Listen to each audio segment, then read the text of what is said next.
paspor itu bisa langsung go show.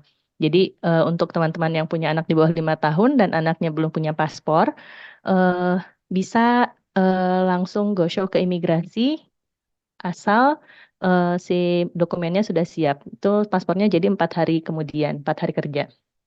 Nah, setelah itu, setelah semua anggota keluarga punya paspor, berikutnya adalah melakukan medical check up di rumah sakit yang sudah ditunjuk oleh eh, website gov.uk. Nah, medical check up ini berlaku selama 6 bulan. Jadi, jangan melakukan medical check up sebelum 6 bulan dan jangan melakukan medical check up terlalu mepet ke rencana untuk apply visa. Karena tidak semua yang melakukan medical check up itu bisa lolos screening TB. Jadi ada kejadian di salah satu eh, pasangan dari teman kami, itu ternyata dia masih ada sisa-sisa flek TB-nya dan dinyatakan tidak lolos screening medical check up. Sehingga dia harus menunggu 6 bulan kemudian medical check up ulang, barulah dia bisa apply visa setelah medical check up kedua dinyatakan TB-nya sudah bersih. Gitu. Jadi untuk medical check up ini maksimal 6 bulan sebelum keberangkatan, jangan terlalu mepet. Nah, kemudian untuk medical check up perlu ada paspor, kemudian perlu ada pas foto. Disesuaikan dengan persyaratan medical check up di rumah sakit yang akan kita tuju. Biayanya pun bervariasi. Lalu berikutnya ini yang membedakan dengan student ya. Kalau student itu tidak perlu menyiapkan dana mengendap karena kalau student itu dia sudah diwakilkan oleh LOG. Nah, tapi untuk yang bawa keluarga itu bisa disiapkan ada dana mengendap sesuai rekomendasi gov.uk. Tapi karena ini tuh cukup besar ya, jadi hitungannya adalah kalau misalnya satu anggota keluarga adalah sekitar 700 pound, kemudian dikali 9 berarti sekitar 6.300 pound, di mana itu tuh sangat-sangat besar gitu ya si apa hitungannya dalam rupiah. Nah, diusahakan ada mungkin untuk 2 atau 3 bulan, jadi sekitar 2.000 pound itu yang mengendap di buku tabungan selama 28 hari. Nah, tapi untuk 2 anggota keluarga, kalau misalnya bawa 2 anggota keluarga itu bisa digantikan dengan LOG. Karena terutama untuk yang studentnya S3 ya, PhD. Dalam LOG PhD itu dia sudah memuat family allowance. Jadi di situ dijelaskan bahwa student mendapatkan family allowance. Kemudian selain dana mengendap, itu juga harus menyiapkan dana aplikasi visa. Setelah ada dana, kemudian baru bisa apply visa. Apply visa ini maksimal 3 bulan sebelum keberangkatan. Jadi kalau misalnya eh, contoh saya tahun kemarin itu kami berangkat eh, akhir Januari tahun ini. Jadi 30 Januari, tapi kami sudah apply visa dari sejak sekitar bulan Oktober. Jadi eh, pas gitu si apa si expired visa sebelum nyampe UK-nya itu bulan Maret, kami tiba di sini akhir bulan Januari. Nah, biaya visa sendiri saat ini untuk keluarga adalah 490 pounds. Kalau nggak salah ini hampir sama seperti biaya visa untuk student ya. Nah, berikutnya biaya yang cukup besar juga jika ingin membawa keluarga adalah biaya IHS. Kebetulan IHS-nya baru naik per awal Februari tahun ini. Jadi kalau tahun kemarin waktu sekitar bulan Oktober saya apply visa, IHS-nya belum sebesar sekarang. Masih untuk ngikut eh, visa suami yang PhD student itu masih sekitar 2 ribuan. Nah, tapi kalau sekarang itu si IHS-nya dependent dan student untuk PhD student itu 3.492 pound untuk 4 tahun. Jadi eh, sekitar 70 juta rupiah itu untuk 4 tahun. Nah, eh, kalau misalnya bawa suami, berarti yang harus disiapkan adalah 70 juta dikali 2 untuk student dan suami atau student dan pasangan gitu. Kalau bawa anak, berarti dikalikan dengan jumlah anak. Tapi Untuk IHS anak itu sebenarnya ada perbedaan besaran ya dengan yang dewasa. Hanya di awal itu tetap bayarnya sama, kemudian bisa klaim kelebihan bayar melalui email berbayar ke pihak IHS. Kebetulan saya juga belum pernah coba untuk klaim kelebihan bayar untuk IHS anak ini, tapi ada yang pernah coba dan berhasil tuh. Jadi gitu. Jadi untuk bawa keluarga minimal harus menyiapkan dana IHS, kemudian dana visa, kemudian dana untuk yang mengendap paling tidak 28 hari di dalam rekening, kemudian dana untuk medical check up. Jadi kira-kira itu yang perlu disiapkan di awal, dokumen dan dana pendukung. Itu baru dana untuk persiapan. Nah, eh, karena berikutnya adalah checklist barang ya. Checklist barang ini saya fokus ke eh, checklist barang untuk anak-anak ya. Nah, jadi anak-anak ini karena kebutuhannya sedikit berbeda dengan dewasa, itu perlu ada perhatian khusus atau barang-barang khusus yang jangan sampai ketinggalan biar perjalanan dan ketika awal tiba di UK itu mereka nggak tantrum. Nah, pertama adalah pakaian secukupnya, maksimal untuk 1 bulan. Eh, jadi kalau anak-anak itu kan mereka dengan kegiatan yang luar biasa, nggak bisa gitu bawa bajunya cuman eh, 10 pasang gitu. Karena anak-anak tuh sehari aja bisa ganti baju 2 kali, 3 kali gitu. Jadi jangan terlalu mm, membatasi pakaian anak-anak, tapi bawalah secukupnya. Kemudian harus bawa pakaian musim dingin paling nggak satu untuk ini ya, nanti mungkin dijelaskan sama eh, yang berikutnya. Jadi pakaian musim dingin itu walaupun nanti berangkatnya menjelang September, mungkin berangkatnya awal September atau awal Oktober itu sudah mulai mungkin akan masuk ke musim gugur ya, jadi mulai agak dingin. Nggak lama kemudian itu nggak akan terasa bulan Desember sudah mulai dingin, mulai dingin itu masuk musim dingin. Jadi paling tidak harus membawa pakaian untuk penghangat. Kalau kemarin saya bawanya Uniqlo Heattech. Nah, kebetulan saya itu tiba di UK, saya dan anak-anak tuh pas lagi musim dingin ya. Mungkin puncak musim dingin itu di akhir Januari. Sehingga si Heattech Uniqlo itu harus ada di koper kabin atau ada di ransel yang memang disiapkan untuk membawa keperluan anak-anak. Jadi begitu tiba di bandara, eh, yang pertama kali saya lakukan adalah eh, mengganti baju anak-anak, mengganti pakaian anak-anak. Karena kalau misalnya harus pakai Heattech dari sejak di pesawat itu, kasihan anaknya gitu kan akan kepanasan. Jadi saya pakaikan ketika tiba di bandara. Kemudian berikutnya adalah obat-obatan dan vitamin, terutama untuk anak di bawah 2 tahun. Karena anak di bawah 2 tahun itu biasanya belum disarankan untuk minum obat counter.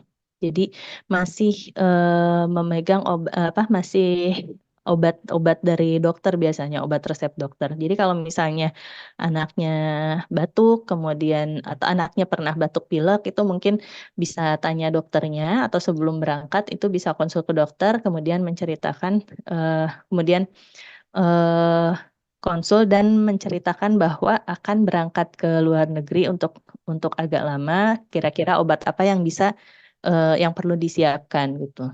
Kalau untuk anak di atas 2 tahun itu bisa eh, obat-obat counter. Tapi kalau misalnya agak bingung gitu kan, maksudnya kalau punya obat andalan itu bisa bawa dari Indonesia. Kalau biasanya anak-anak saya itu kalau batuk biasanya mereka pakai obat batuk hitam ya, anak itu.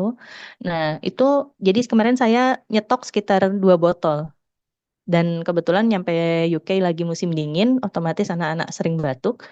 Eh, nggak berapa lama setelah tiba 2 botol obat itu habis, apalagi dikonsumsi oleh 2 anak gitu kan.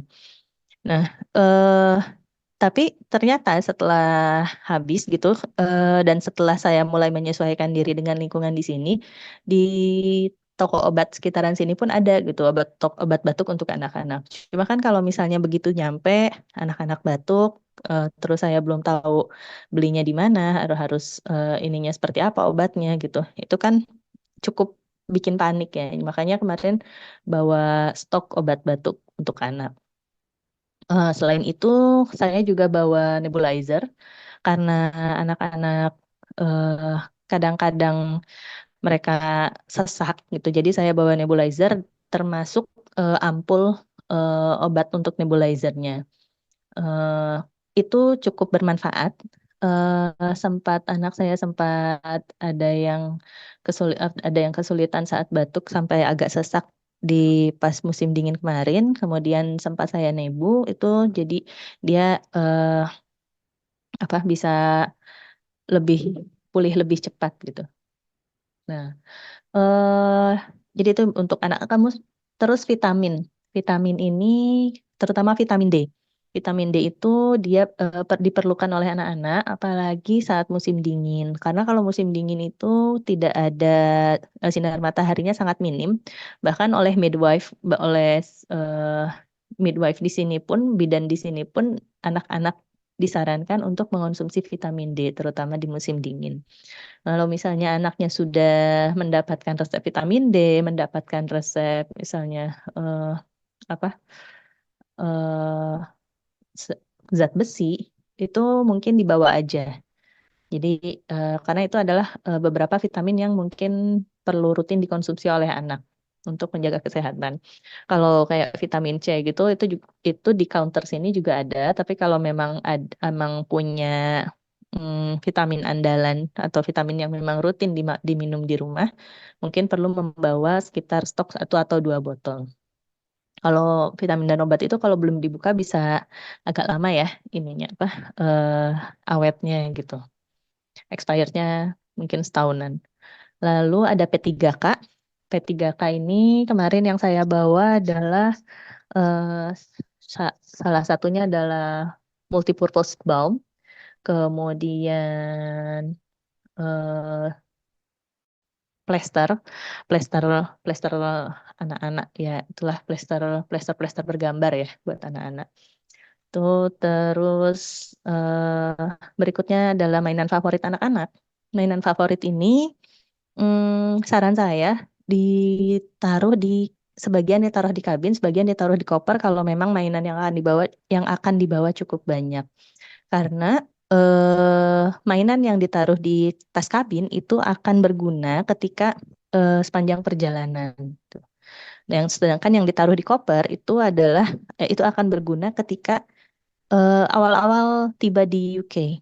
Hmm, Kalau saya kemarin itu waktu musim dingin awal-awal tiba di UK, kami menyesuaikan cukup lama ya, beberapa hari gitu. Jadi masih terlalu dingin, jadi kami masih di rumah gitu, belum jalan-jalan ke sekitar rumah. Yang menjadi hiburan anak-anak itu ya mainan yang mereka bawa dari Indonesia, karena kami juga belum belum explore toko-toko sekitar rumah buat beli mainan gitu. Jadi eh karena anak di atas 2 tahun kan sudah dapat bagasi ya. Nah, bisa dimanfaatkan itu buat membawa mungkin sebagian mainan mereka. Kemudian makanan atau cemilan favorit ini yang kering-kering aja mungkin kayak apa ya? Ya kalau ciki-cikian nggak sehat ya. Ya cemilan favorit lah gitu. Yang mungkin keripik singkong atau yang kering-kering gitu. Karena sekarang cemilan anak-anak tuh banyak ya. Itu untuk biar kalau misalnya pas awal-awal sampai kita belum sempat masak apa-apa, bisa anak-anak bisa tetap makan, bisa tetap ngemil gitu. Terus sama di ini ya, di jalan juga. Nah, sepanjang perjalanan, pertama adalah durasi penerbangan harus dicek, durasi transit juga harus dicek. Karena ini tuh perjalanan dari Indonesia ke UK itu adalah perjalanan panjang. Panjang, jadi untuk orang dewasa aja itu melelahkan perjalanannya, apalagi untuk anak-anak. Kemarin saya itu perjalanannya transit di Turki. Turki, perjalanan Indonesia-Turki itu 12 jam. Kemudian lanjut Turki Heathrow itu 4 jam. 12 jam pertama karena penerbangan malam, jadi mereka cukup cukup bisa dikondisikan selama di pesawat tidur dan segala macam. Tapi kemudian ternyata transit di Turkinya terlalu lama karena 7 jam. Mereka sudah mulai bosan, sudah mulai capek. Begitu mereka mau tidur malah boarding. Jadi pas nyampe masuk pesawat, anak saya yang kecil yang usia 2 tahun itu malah rewel. Jadi selama 4 jam perjalanan itu sekitar 1 jam atau 1 jam setengah awal dia nangis-nangis, ya gitulah. Sampai orang tuanya pun merasa nggak enak gitu sama penumpang lain. Tapi ya ya gimana mungkin dia capek, dia nggak nyaman, jadi nggak bisa ngapa-ngapain lagi selain nangis. Eh, Makanya perlu menyiapkan amunisi untuk mengatasi kebosanan anak-anak. Bisa buku bacaan, mainan kecil, tontonan. Jadi walaupun ada in-flight entertainment, eh, tapi ketika transit kan kita nggak bisa mengakses itu. Jadi si tontonan ini bisa disiapkan ketika transit. Kemudian mainan juga di beberapa maskapai itu biasanya mereka menyiapkan kayak kids package gitu. Jadi isinya adalah mainan anak-anak, sikat gigi, odol, semua untuk anak-anak. Kemarin anak-anak saya juga ada yang dapat dari Turkish Airlines. Itu ada airline yang langsung memberikan kids package ke anak, tapi ada juga yang kita harus minta gitu. Kalau terlihat ada kita bawa anak gitu, biasanya antara minta atau ditawari. Nah, eh, kemarin itu saya mengambil transit yang 7 jam karena selain 7 jam itu transitnya pilihan lainnya adalah transitnya hanya 2 jam. Berdasarkan perhitungan kami, dengan membawa 3 anak, yang mana mereka sedang sangat aktif, transit 2 jam itu terlalu mepet. Karena saya pun dan suami itu belum pernah transit di bandara Turki, sehingga kami nggak tahu gimana seberapa jauh dari apa dari ketika landing, arrival sampai ke area transit gitu. Seberapa jauh perjalanannya, kemudian seberapa lama kita proses kita turun dari pesawat karena ternyata kemarin itu kami membawa 3 anak kan. Kemudian koper kabin juga ada 3. Proses kami turun dari pesawat itu hampir sama lamanya seperti orang-orang tua.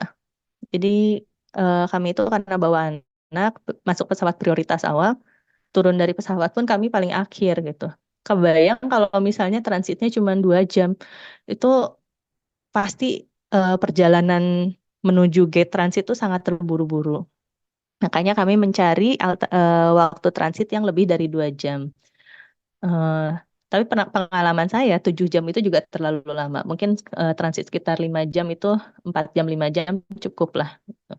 Jadi kalau bawa anak kecil, mungkin di bawah 5 tahun bisa dipertimbangkan, dicek waktu lama transitnya itu sekitar 4 jam 5 jam, mungkin itu cukup.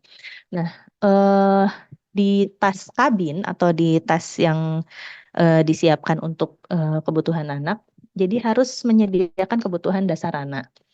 Ada baju ganti, handuk kecil. Kalau anaknya belum toilet training bisa menyediakan popok, sikat gigi dan odol, cemilan favorit, botol minum. Khusus untuk yang bawa anak-anak, botol minum boleh dibawa eh, masuk pesawat. Terutama kalau misalnya punya anak bayi itu kadang boleh juga bawa kayak botol vakum yang insulated gitu, yang isinya air panas. Eh, Kalau anak bayinya masih eh, minum susu formula gitu ya, itu biasanya boleh dibawa masuk ke pesawat. Kalaupun misalnya nggak boleh, biasanya bisa minta air panas ke pramugari untuk bikin susu. Nah, lalu cek menu makanan di pesawat, eh karena anak itu perlu makan walaupun sedikit. Iya sih, gitu selama perjalanan itu mungkin mereka mengalami eh, kecapean gitu. Mereka capek, terus jadi nggak nafsu makan, apalagi menu makanannya, nih apa nih gitu kan? Maksudnya eh, beda maskapai itu beda jenis menu makanan. Nggak semua makanan bisa dimakan oleh anak-anak.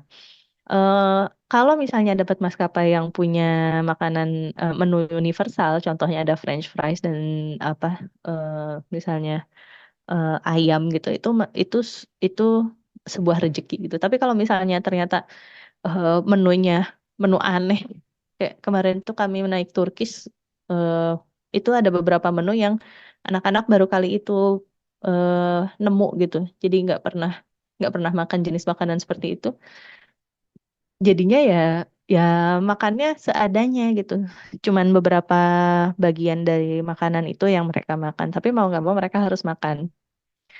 Lalu cek fasilitas di bandara transit. Jadi tadi kan waktu transit itu lebih dari 2 jam ya. Nah, kalau misalnya anak-anak udah capek, disuruh nunggu lebih dari 2 jam itu tanpa kegiatan apapun, itu sudah pasti mereka akan tantrum, nangis-nangis lah, terus mau tidur tapi nggak bisa lah, pengen makan tapi pokoknya dengan segala macam kebingungannya mereka itu hampir pasti akan tantrum kalau misalnya kita nggak bisa menyediakan entertainment buat mereka.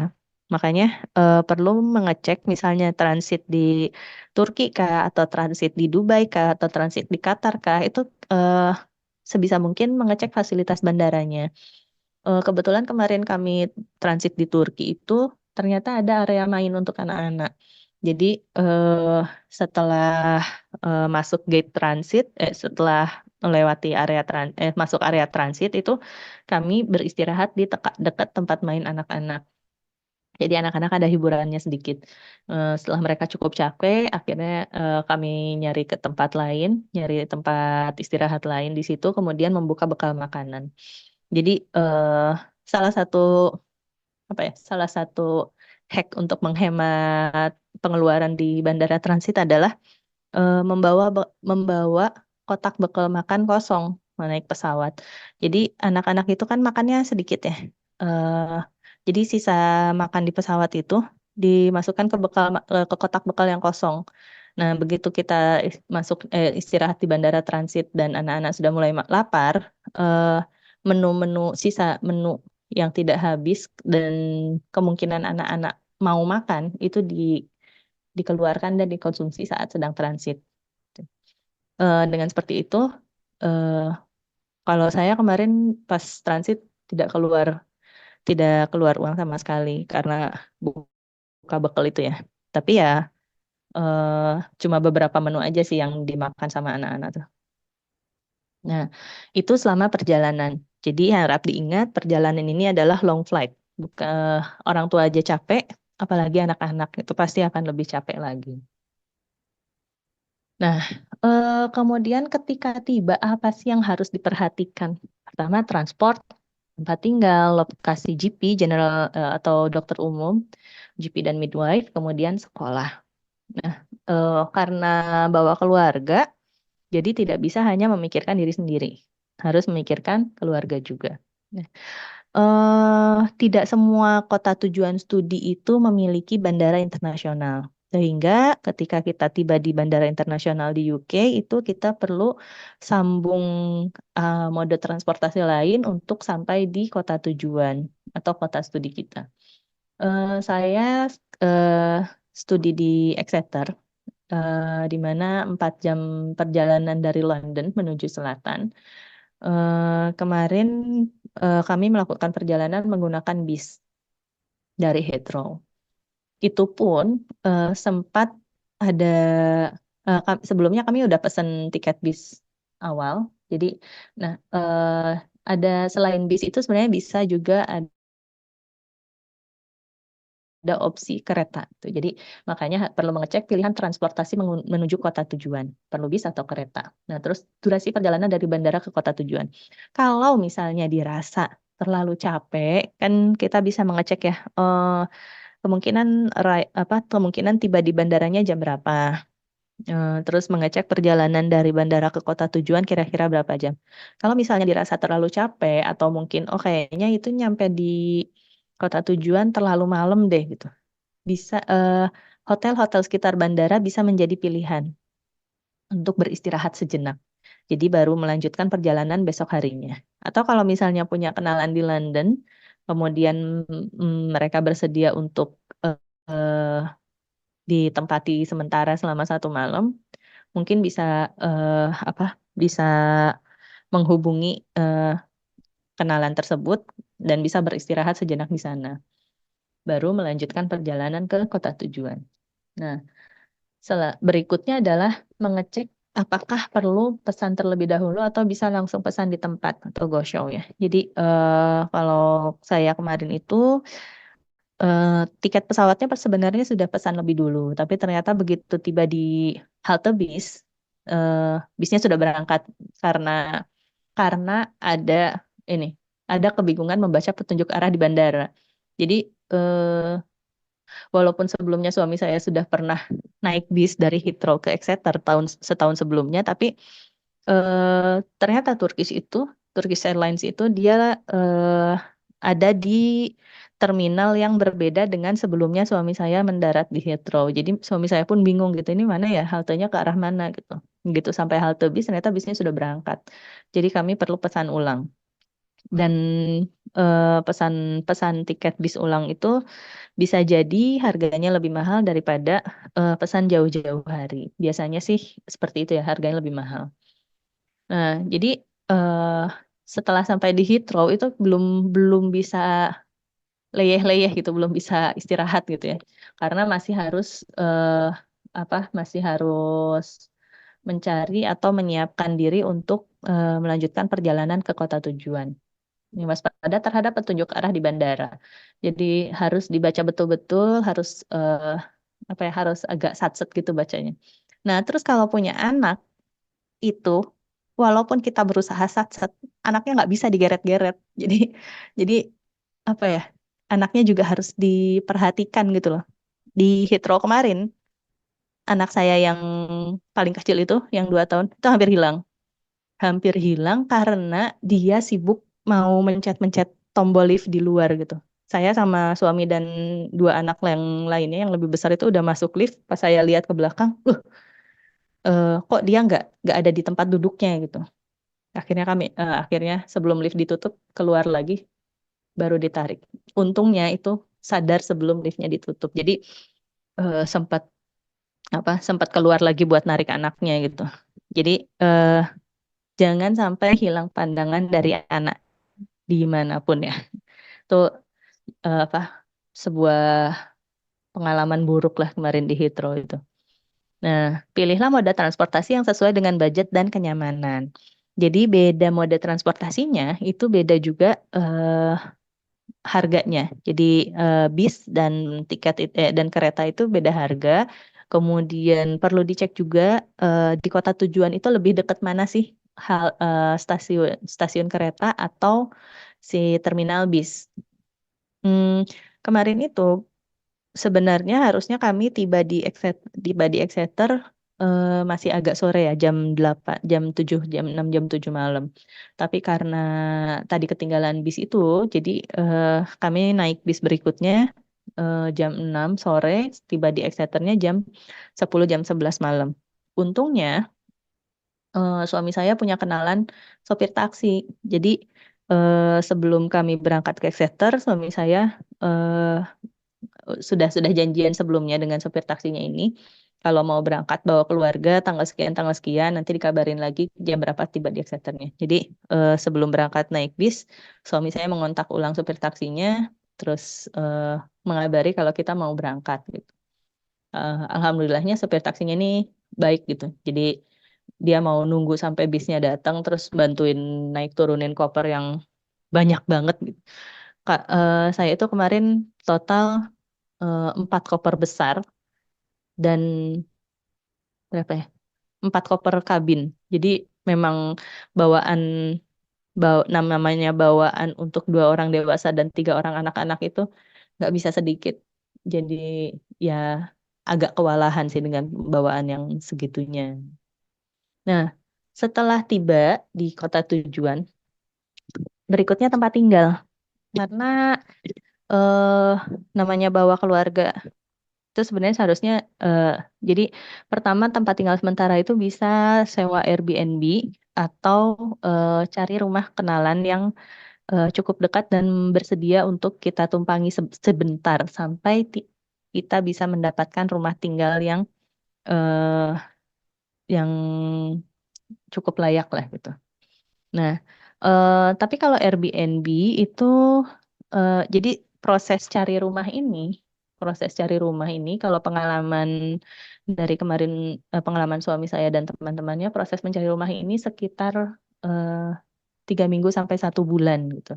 Jadi kalau di Airbnb untuk segitu lama mungkin agak mahal ya. Maka bisa cari di kenalan atau menghubungi kelurahan LPDP setempat. Itu biasanya kalau misalnya menghubungi kelurahan mungkin kan ada banyak yang bisa membantu. Nah, berikutnya adalah proses mencari rumah atau mencari tempat tinggal ya. Karena rumah itu di sini ada beberapa jenis. Jadi ada yang namanya semi detached house, kemudian ada apa sih? Terrace, kemudian ada flat, kemudian ada eh kalau terus ada juga rumah yang mepet berjejer banyak itu eh, dan itu harganya juga beda-beda. Nah, untuk cek tempat tinggal yang available itu kalau kemarin saya dapat dari Zoopla ini. Dari Zoopla, kemudian bisa juga open rent atau agen-agen perumahan yang memang web agen perumahannya langsung. Jadi eh, agen itu biasanya ada Bradlees, kemudian ada Full Force, kemudian ada Fraser and Wheeler. Jadi ada banyak agen-agen perumahan di UK. Itu yang tadi saya sebutkan eh, ada di Exeter. Saya kurang tahu di kota lain ada agennya apa aja. Nah, tapi kalau Zoopla ini dia berbagai agen itu hampir ada iklannya di Zoopla. Kalau kalau Zoopla itu biasanya dari agen. Kalau Open Rent ini biasanya eh ownernya yang mengiklankan, jadi tidak melalui agen. Nah, setelah mengecek rumah-rumah yang available itu nanti kita bisa cek berapa jumlah kamarnya, berapa jumlah kamar mandinya, kemudian harga sewa per bulannya berapa. Setelah ada pilihan rumah yang kira-kira kita cocok, berikutnya adalah kita mengajukan viewing atau mengajukan untuk lihat-lihat rumah ke eh, bisa lewat agent atau langsung dengan landlord. Kalau misalnya lewat open rent itu biasanya viewingnya bisa janjian langsung dengan landlord. Nah, opsi ketiga kalau misalnya ingin eh mensecurekan tempat tinggal sebelum tiba di UK, itu bisa sewa. Kemarin saya lihat ada yang open jasa viewing gitu ya, open jasa viewing untuk teman-teman yang ingin mensecure tempat tinggal sebelum tiba di UK. Tapi ini kalau bisa cari yang terpercaya ya. Saya belum nggak ini sih nggak mengalami ini. Kemudian, nah setelah lihat-lihat rumah itu biasanya itu lebih dari 2 rumah itu bisalah kita lihat-lihat. Nanti si jadwal buat lihat-lihat rumahnya itu jadwal viewingnya ditentukan oleh agent atau si landlordnya. Kita yang menyesuaikan dengan mereka. Lalu berikutnya ada referencing dan lain-lain. Referencing ini adalah proses yang cukup panjang, cukup eh, mungkin sekitar 2 mingguan. Jadi kalau misalnya sudah ada rumah yang kita cocok, kita bisa bisa ngasih kayak apa ya? Ngasih DP duluan lah gitu, uang jadi, ngasih uang jadi. Bisa bisa transfer uang jadi eh itu melalui agen atau lewat open rent. Nah, transfer uang jadi ini adalah sebagai pengikat bahwa ya nih aku tertarik sama rumahnya, harap diproses lebih lanjut. Karena setelah bayar uang jadi itu kita nggak langsung tanda tangan kontrak gitu. Jadi ada proses referencing ini. Eh, oh iya, kalau misalnya waktunya sudah mepet, tolong kabarin saya ya, Devin. Oh ya, Kak. Siap. Jadi tinggal 5 menit lagi ya, Kak, untuk waktunya. Oh, oke, oke, oke. Nah, eh jadi referencing ini dia cukup lama ya, sekitar 2 mingguan. Perlu menyiapkan bank account, kemudian LOG ini bisa dipakai, terus ada penjamin, kemudian deposit. Nah, kalau misalnya berani untuk mempercepat proses tanda tangan rumah itu, tanda tangan agreement itu bisa bilang, oh saya bisa bayar 3 sampai 6 bulan di depan. Itu pasti landlordnya langsung oke gitu. Nah, baru tanda tangan, baru pindah rumah. Pindah rumah itu kan rumahnya ada yang furnish, ada yang unfurnished. Kalau unfurnished berarti harus belanja isi rumah. Kalau yang furnish ya sudah tinggal bawa badan sama ini aja gitu. Nah, belanja isi rumah bisa belanja yang bekas atau belanja baru. Belanja barang baru. Kalau barang baru ya dari IKEA gitu-gitu ya. Kalau barang bekas bisa cari di Facebook. Lalu ada GP dan midwife. Untuk anak-anak itu eh, harus daftar GP ya dan daftar dokter umum. Biasanya nanti lewat web NHS ada diarahkan ke GP terdekat. Nah, dokumen untuk daftar GP itu adalah BRP. Jadi harus punya BRP dulu, baru daftar GP. Yang harap diingat, anak di bawah 5 tahun ini wajib menyertakan riwayat imunisasi. Jadi, untuk anak di bawah 5 tahun jangan sampai ketinggalan buku eh, catatan imunisasinya. Nah, anak-anak yang belum masuk sekolah itu akan mendapatkan undangan dari lokal midwife untuk screening reguler. Jadi nanti kita ditanya-tanya, anaknya dicek, ini sesuai nggak tumbuh kembangnya dan segala macam. Jadi walaupun kita baru nyampe sebulan, begitu sudah daftar GP, itu kita bisa dapat undangan untuk konsul sama midwife, lokal midwife. Nah, berikutnya sekolah anak. Kalau anaknya di atas 4 tahun, itu mendaftarkan lewat City Council masing-masing. Jadi ada websitenya, kalau saya kan Exeter itu di area Devon, berarti lewat Devon City Council, kemudian jadi nanti cek ke masing-masing City Councilnya. Nah, kita bisa memilih 3 sekolah yang paling dekat dengan rumah. Nanti City Councilnya menghubungi lewat email, informasikan sekolah yang punya masih bisa kita masuki, lalu setelah itu orang tua dan anak bisa mengunjungi sekolah tersebut. Kalau cocok, eh, bisa ngisi formulir, kembalikan formulir, nanti biasanya sesuai persetujuan mau masuk kapan nih gitu. Nanti baru bisa langsung mulai sekolah. Jadi nggak ada bridging, nggak ada penyesuaian bahasa, tapi yang anak-anak langsung dicemplungkan ke sekolah. Seragam itu akan diinformasikan seragamnya butuh seragam apa aja, warna apa, dan lain-lain. Nah, beberapa sekolah menjual seragam bekas. Harganya murah, 50 pence. Nah, yang jadi catatan adalah semua sekolah mewajibkan anak menggunakan sepatu warna hitam polos. Jadi kalau misalnya di Indonesia sudah punya, jangan sampai ketinggalan. Lalu ada free meals atau makan siang gratis untuk siswa primary school sampai kelas 2.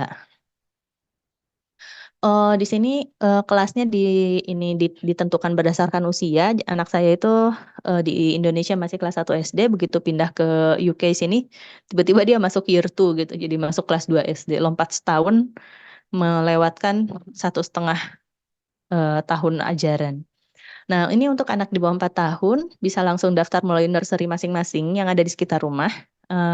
Ada free nursery mulai usia 3 tahun. Anak usia 2 tahun bisa dapat free nursery dengan syarat tertentu. Ini harus cek di web City Council masing-masing. Beberapa nursery tidak menyediakan makan siang, tapi ada juga yang menyediakan makan siang dengan bayaran tertentu. Nah, jika terpaksa harus mendaftarkan anak ke nursery sebelum 3 tahun, harus cek biaya masing-masing nursery melalui website yang tersedia. Ini Ini sih adalah Kak, contoh. untuk waktunya tinggal 2 menit lagi ya Kak. Oke, ini Hmm. adalah contoh biaya nursery. Ini Devon Nurseries. Dia cukup ini ya, cukup tinggi sebenarnya biayanya. Ini kalau funded session. Jadi di sini tuh kayak nursery ini kayak daycare ya kalau di Indonesia. Itu dia dibaginya per sesi gitu. Ada ini morning session, ini afternoon session, kemudian ini yang breakfast. Nah, ini adalah kalau misalnya kita mau masukin anak usia 2 tahun dan kita nggak mendapatkan funding gitu. Eh, Morning sessionnya itu harus bayar 43 pound per hari. Itu morning session dari pagi sampai jam 1 siang. Jadi memang cukup mahal gitu ya. Tapi kalau misalnya mau menunggu sampai 3 tahun, ini funded sessionnya ini gratis. Tuh. Nah, Tapi harus ngecek ke beberapa nursery. Ini adalah contoh nursery lainnya di dekat rumah. Ini nursery yang masih menurut saya masih cukup terjangkau karena masih di bawah 20 pound per sessionnya. Nah, ini adalah syarat untuk mengajukan eh, free nursery untuk anak 2 tahun. Ini syarat-syarat pendapatan ini adalah pendapatan per tahun. Jadi, jika teman-teman, eh, jika apa pasangan teman-teman tidak ada penghasilan, kemudian hanya berdasarkan LA dan FA dari LPDP, kemungkinan bisa mengajukan ini funded untuk anak usia 2 tahun. Gitu. Itu sih, ini kalau ini untuk yang 30 jam childcare, tapi sepertinya kalau untuk student itu nggak dapat ya 30 jam. Jadi untuk usia 3 tahun itu paling 15 jam free selama seminggu. Jadi itu yang bisa saya bagikan. Silahkan jika ada pertanyaan mungkin. Oke, terima kasih banyak Kak Mira untuk penjelasannya mengenai persiapan keberangkatan ke UK. Jadi mungkin untuk teman-teman, bila sekali lagi saya ingatkan, bila mungkin ada yang ingin bertanya bisa raise hand atau bertanya langsung diketik di kolom chat.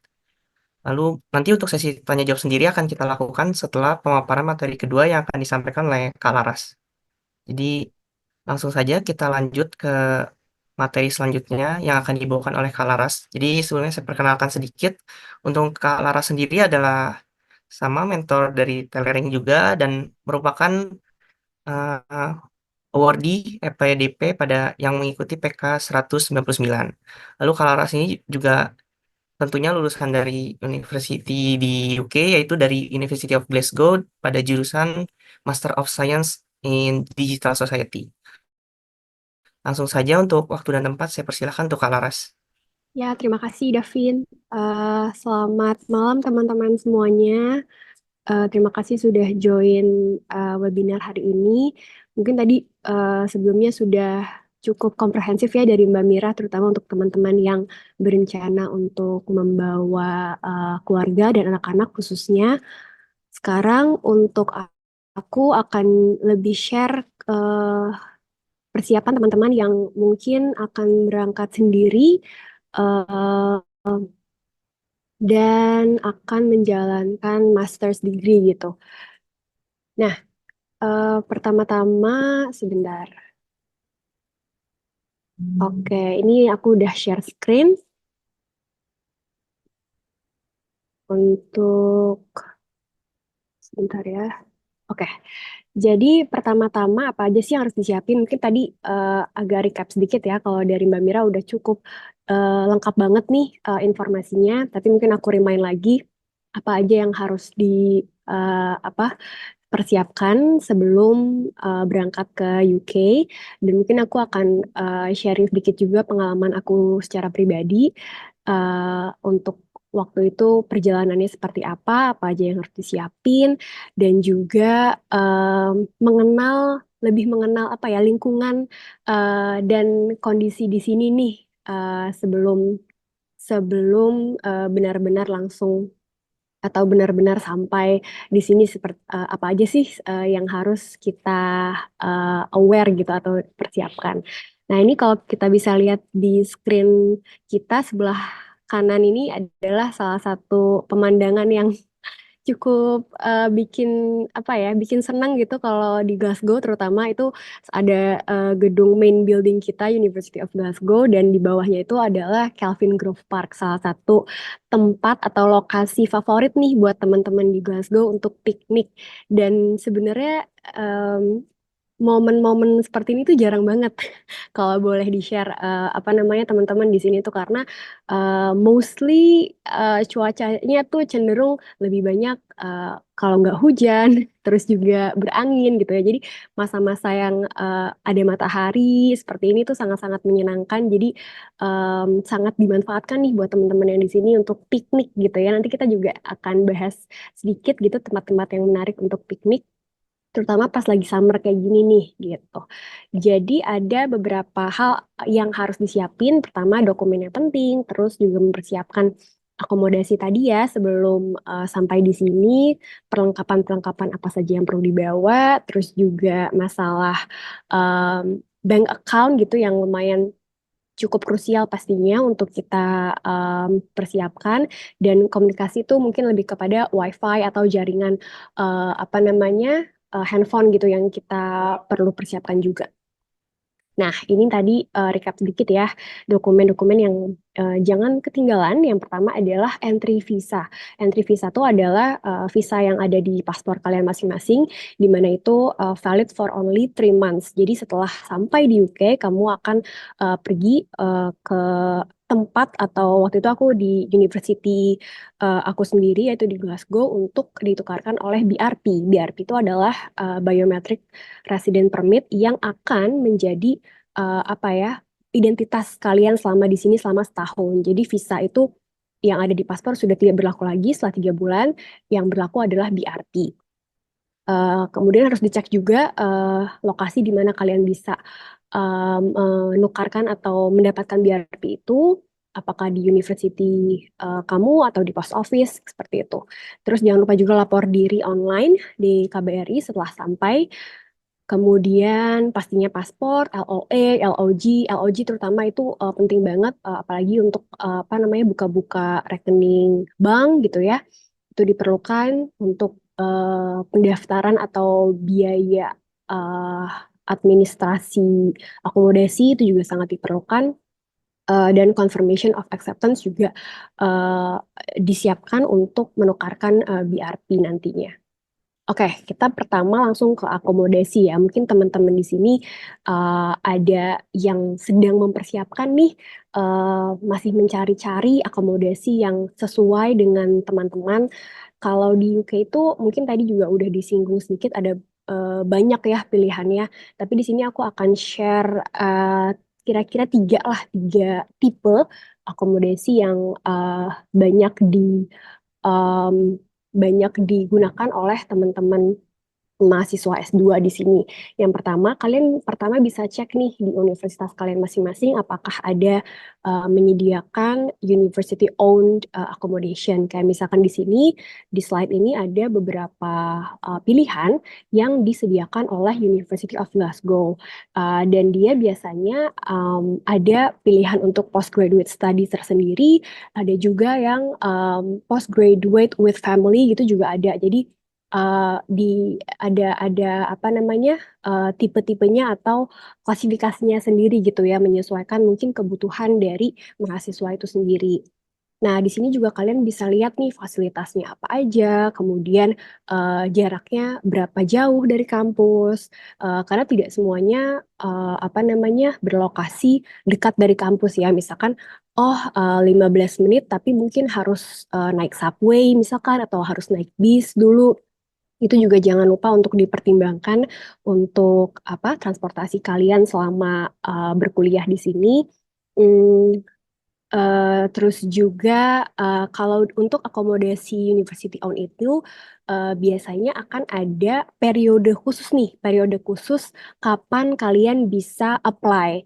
Dan itu sistemnya kayak rebut-rebutan gitu ya. Jadi sama semua mahasiswa yang eh, mahasiswa baru di universitas tersebut itu kita rebutan nih bareng-bareng, misalkan periodenya dari bulan Maret sampai April gitu ya.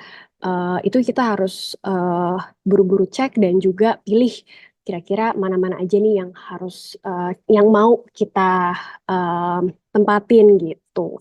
Kalau di university aku itu bisa kita pilih 3 pilihan, terus nanti dari seleksi sistem nanti kita dapat yang mana gitu. Bisa dicek juga apa namanya di compare gitu ya, harga university owned accommodation juga dengan akomodasi yang tersedia di luar gitu, misalkan seperti flat atau mungkin student apartemen gitu. Ini sekilas info tentang university owned accommodation, bisa kalian cek lagi di universitas kalian masing-masing. Dan juga cara pembayarannya seperti apa itu sangat-sangat detail. di website kampus dan juga bisa menggunakan letter of guarantee tadi untuk teman-teman LPDP. Oke, ini lanjut kita ke private student accommodation atau biasanya apartemen khusus untuk mahasiswa gitu. Dan ini juga cukup banyak variasinya atau pilihannya. Bisa kalian cari-cari juga. Ini ada salah satu website namanya Ember. Di Ember ini juga dia merangkum banyak student accommodation yang tersedia di UK gitu. Nggak cuma di Glasgow, tapi seluruh UK, bahkan ini internationally ya, jadi bisa melihat banyak pilihan akomodasi atau apartemen mahasiswa yang ada di UK dan di apa namanya negara-negara lain. Ini juga kita bisa compare nih kira-kira apa aja fasilitasnya, harganya berapa dan lain-lain. Nah, biasanya tipe-tipenya tuh ada yang studio yaitu sendiri gitu ya. Kalau kalian ingin atau lebih prefer untuk tinggal sendiri dengan kamar sendiri dan kamar mandi sendiri itu ada, terus juga ada yang shared. Shared itu biasanya 5 sampai 6 orang di um, satu hall itu misalkan ada 6 atau 5 kamar tidur, kemudian misalkan ada 3 kamar mandi shared bathrooms gitu. Terus ada kitchen space-nya untuk bersama gitu. Kemudian, nah yang untuk University on tadi juga biasanya shared um, shared space kayak gitu. Jadi misalkan ada 3 sampai 4 kamar tidur, terus ada 2 kamar mandi, kemudian ada kitchen untuk bareng-bareng gitu ya, mungkin kalian sama living room bersama gitu. Dan kalau yang shared space ini mungkin buat teman-teman bisa dikonsider lagi nih apakah akan nyaman gitu ya dengan teman-teman yang mungkin eh, beda kewarganegaraan segala macam karena culture-nya pasti akan berbeda dan lain-lain. Tapi mungkin ada juga nih yang kita janjian gitu ya teman-teman sesama dari Indonesia, misalkan sesama LPDP yang mau share accommodation bersama itu mungkin akan jauh lebih nyaman. Jadi bisa dipertimbangkan itu juga. Nah, selanjutnya adalah private housing atau flats. Flats ini di mana yang sekarang aku tinggal ini, aku sekarang lagi tinggal di flats bersama dengan 8 orang teman-teman dari Indonesia juga dan kebetulan LPDP semua. Ini cukup beruntung karena eh, cukup agak sulit ya menemukan rumah yang bisa menampung cukup banyak orang gitu. Jadi di flat aku sendiri tuh ada total 9 kamar tidur, kemudian ada 4 kamar mandi dan satu kitchen untuk bersama. Nah, proses untuk mencari flat atau private housing ini juga mungkin tadi sempat eh di untuk hubungi agent dari housingnya tersendiri atau juga bisa eh, pakai jasa viewing gitu ya. Nah, jasa viewing ini juga kalau di Glasgow itu di PPI Glasgow juga dia ada nih teman-teman bisa cek juga mungkin ya di PPI yang lain apakah menyediakan atau enggak. Ada jasa viewing oleh teman-teman mahasiswa Indonesia di sini gitu. Jadi mungkin bisa dibantu juga prosesnya seperti apa bentuk flat yang ingin ditempati itu gitu ya. Jadi mungkin lebih merasa aman gitu karena sudah ada yang melihat sebelumnya. Dan ini juga cukup bisa dipelajari juga karena masing-masing agent itu punya rules-nya tersendiri. Terus juga misalkan apakah perlu deposit atau tidak gitu. Biasanya akan kalau seperti case saya itu akan membayar deposit selama 1 bulan full rent terlebih dahulu.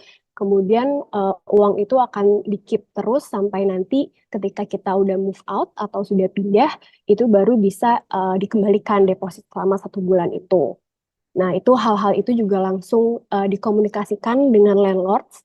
Nah, biasanya kalau flats atau private housing ini, di case saya, itu saya langsung berhubungan dengan landlords. Jadi masalah, misalkan ada yang harus di-maintain, misalkan ada kerusakan-kerusakan, atau segala apapun yang terkait dengan rumah, termasuk pembayaran, itu langsung dikomunikasikan ke landlords gitu.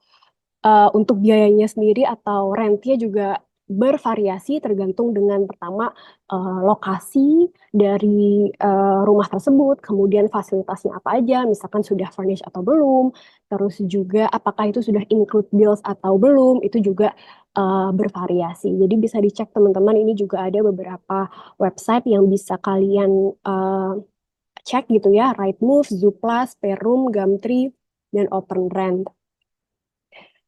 Oke, ini tadi udah sedikit saya singgung lah ya, perbedaan student accommodation dan private flat, terutama soal bills. Billsnya itu kalau student accommodation itu biasanya sudah termasuk. Jadi harga yang di-share atau di-publish itu adalah sudah include bills. Billsnya itu termasuk energi, council tax, wifi. Terus kalau private flats umumnya tidak termasuk, makanya itu harus ditanyakan kembali ke landlord apakah sudah termasuk apa belum gitu. Terus di student accommodation biasanya akan ada fasilitas-fasilitas pendukung seperti ada gym, ada study room, communal dining area, entertainment spaces gitu. Menyesuaikan dengan apa namanya student accommodation masing-masing gitu.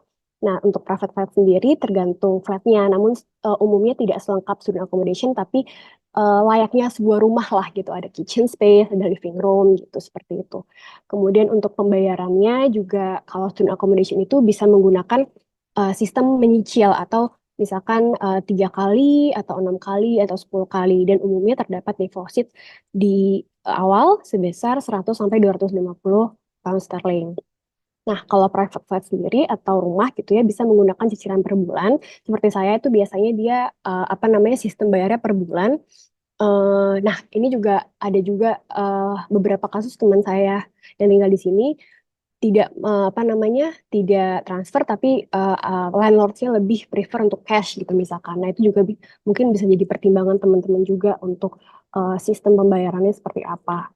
Terus untuk perawatan atau maintenance itu tadi ya, biasanya kalau student accommodation itu umumnya kalau ada kerusakan pasti akan kita minta langsung oleh pihak akomodasi atau biasanya ada seperti staffnya gitu ya yang maintain. Tapi kalau private flats itulah tadi kita harus hubungi langsung landlordsnya gitu. Kemudian ya untuk tambahan ada social life biasanya kalau student accommodation tuh ada event-event gitu misalkan oh summer break kita ada apa ya piknik with your flatmates kayak gitu-gitu atau misalkan karaoke bareng untuk stress relief during the midterm kayak gitu. Jadi banyaklah apa namanya social events yang bisa kalian join for free.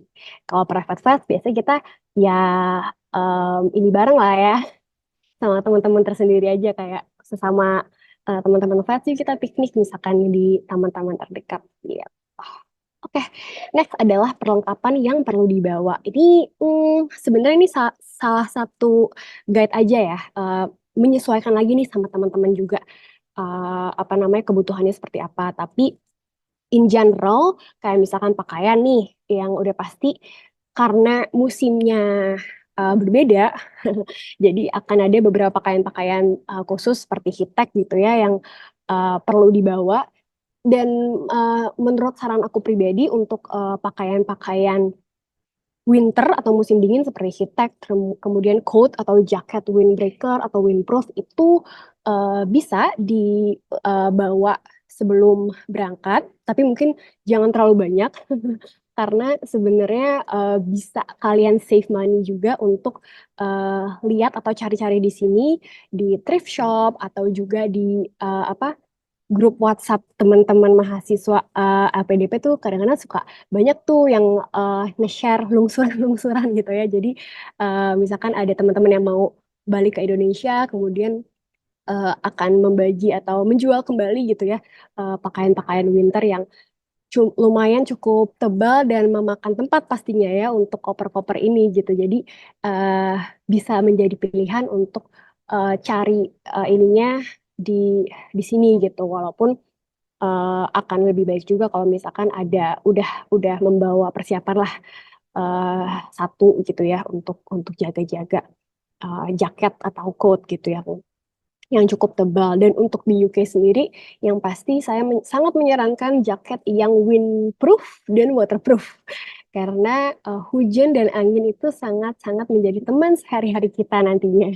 Gitu. Terus makanan-makanan yang pasti makanan favorit kalian di Indonesia, misalkan kayak sambal-sambelan yang bisa vacuum gitu ya, kayak misalkan rendang vacuum itu udah pasti lah ya, kalian udah tahu sendiri pasti apa aja yang harus dibawa untuk survival kitnya masing-masing.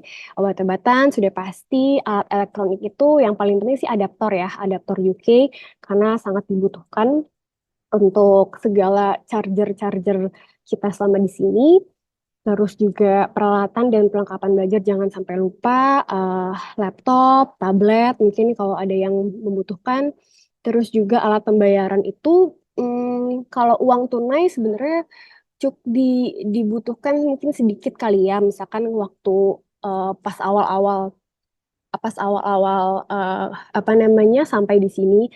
Tapi saya pribadi itu saya lebih eh, mengandalkan kartu.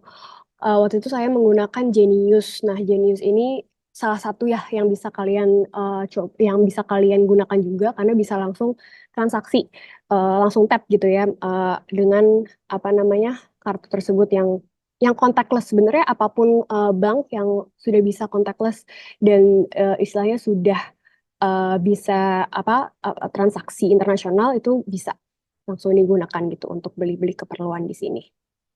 Nah, ini dia nih teman-teman cuaca di UK yang perlu diantisipasi gitu ya. Sebetulnya ini apa namanya sebagian besar atau penjelasan sedikit lah musim-musim yang akan dihadapi selama setahun full gitu. Dari Desember sampai Februari itu kita sebenarnya dari November tuh udah winter sih teman-teman ya. Dari November tuh udah dingin, rata-rata suhunya tuh sekitar 6 sampai 7 derajat. Bahkan tahun ini sempat 0 derajat sih, kemarin aku sempat ngalamin di Glasgow ya, terutama di utara UK itu lumayan dingin. Eh, Waktu itu sempat salju juga di 1 sampai 2 hari lah gitu, walaupun nggak setiap hari, tapi itu tahun ini ada. Jadi itu yang perlu dipertimbangkan juga.